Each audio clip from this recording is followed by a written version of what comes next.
Ten'Andriamanitra ny reto namako, hanome sakafom-panahy ho an'ny reto namako. Ary matoky aho Jesosy eo fa ny teny izay ho teneniko eto dia ianao no nanome ahy an'io teny io. Ary raha hiteny koa Jesosy dia tsy ny vavako no hiteny fa ny fanahy masonao no hampiteny ahy. Dia engane ny teny izay hozaraiko eto Jesosy eo dia hanome sakafom-panahy ho an'ireto rahalahyko sy rahavaviko izay hainao ahy eto Jesosy. Misaotra anao Jesosy eo fa efa nanokatra ny saiko anao ka hampiteny ahy. Misaotra Jesosy eo, aleluia, amen. Dia eto moa ny ten'Andriamanitra izay hozaraiko amintsika eto dia hitantsika ato amin'ny Marika 2:12 dia 9:20 mivaky toy izao amin'ny anaran'i Jesosy. Ny sora-mandry eo ambony ny nanantonana ny nanontanianan'i Jesosy ny amin'izay didy lehibe. Dia nanantona an'i Jesosy ny mpanoran-dalàna anankiray izay efa nahareny niadieny hevitra tamin'ny Saodiseo ka nahalala fa namaly azy tsara izy. Dia nanontany azy hoe ny didy manao hoana no voalohany amin'izy rehetra. Ary Jesosy namaly hoe ny voalohany dia izao: mihainoa ry Israely, Jehovah Andriamantsika dia Jehovah iray ihany. Koa tiavany Jehovah Andriamanitrareo amin'ny fonao rehetra sy ny fanahinao rehetra sy ny sainao rehetra ary ny herinao rehetra. Ary ny faharoa dia izao: tiavany namanao tahaka ny tenanao. Tsy misy didy hafa lehibe noho ireo. Amen. Io man ten'Andriamanitra izay hitantsika ato dia Andriamanitra dia mila antsika ho tia azy amin'ny fontsika manontolo.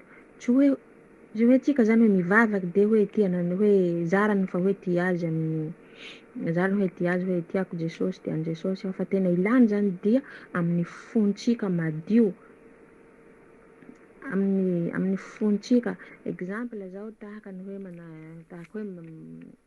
hoe manahaka anao tian'ny zananao, tianao hoe ny fitiavanao ny ananao, ny fitiavanao ny vadinao, ny fitiavanao ny ray aman-dreninao. Dia tokony ho ohatran'izay koa no tiavantsika n'Andriamanitra satria tena amin'ny fontsika, tena zay zany takiny ato, tsy hoe amin'ny fontsika fa amin'ny herintsika, amin'ny fanahintsika. Dia ny vatantsika rehetra zany dia ilan'Andriamanitra homentsika azy, hamentsika azy, hatolotsika azy, ho tia azy tsika, hoe ho tia azy tsika amin'ny fontsika, amin'ny vatantsika rehetra. Dia eto koa izy miteny hoe tiavany namanao tahaka ny tenanao. Dia io zany tena takin'Andriamanitra amintsika fa ten'Andriamanitra efa rehenitsika sanandro moa io hoe tiavany namanao tahaka ny tenanao io. Io koa zany takin'Andriamanitra antsika zany hoe raha tiany namantsika isika dia tsy hoe fitiavana, ino ilay fitenenako azy, tsy hoe fitiavana fiatsaram-belatsiny zany hoe namako, tiako ny namako, fa tena ho tianao tahaka ny fitiavanao ny tenanao. Hoe fitiavana, tena fitiavana madio koa zany takin'Andriamanitra amintsika eto, fitiavantsika ny namantsika, fa tsy hoe zista tiantsika avao. Tahaka ny ao amin'ny hitantsika amin'ny Salamo fe tsy tadidiko nataoko fahafiry zay azafady, fa tahaka ny nitiavan'ny Jonatana ny Davida. Jonatana zany dia tena nitian'ny Davida koa tahaka ny nitiavan'ny tenany ny nitiavan'ny Jonatana ny Davida.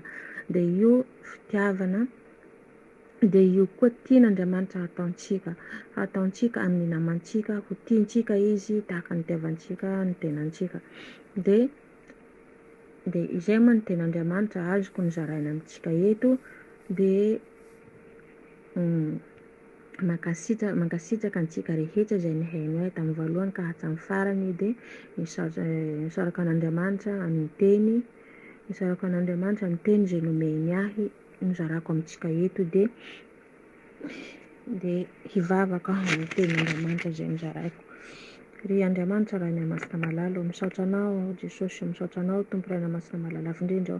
Misaotra amin'ny teny izay nomenao ahy, misaotra anao fa tsy nivavaka ny teny eto Jesosy, fa ny fanahinao no nampiteny ahy. Ary ny teny izay nozaraiko teto Jesosy dia nitondra sakafom-panahy amin'ireo namako rehetra. Misaotra Tompo, aleluia, amen. Dia izay fa mankasitraka antsika rehetra ary dia mirary tontolon'andro mahafinaritra ho antsika rehetra eo ambany fiarovan'Andriamanitra, amen.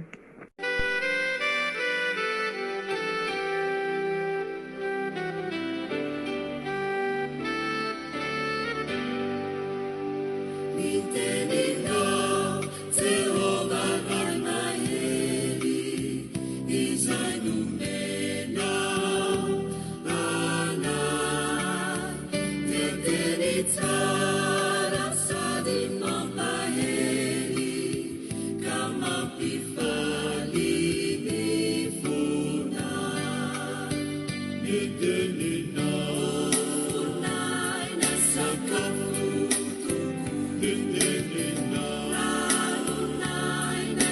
Didn't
know.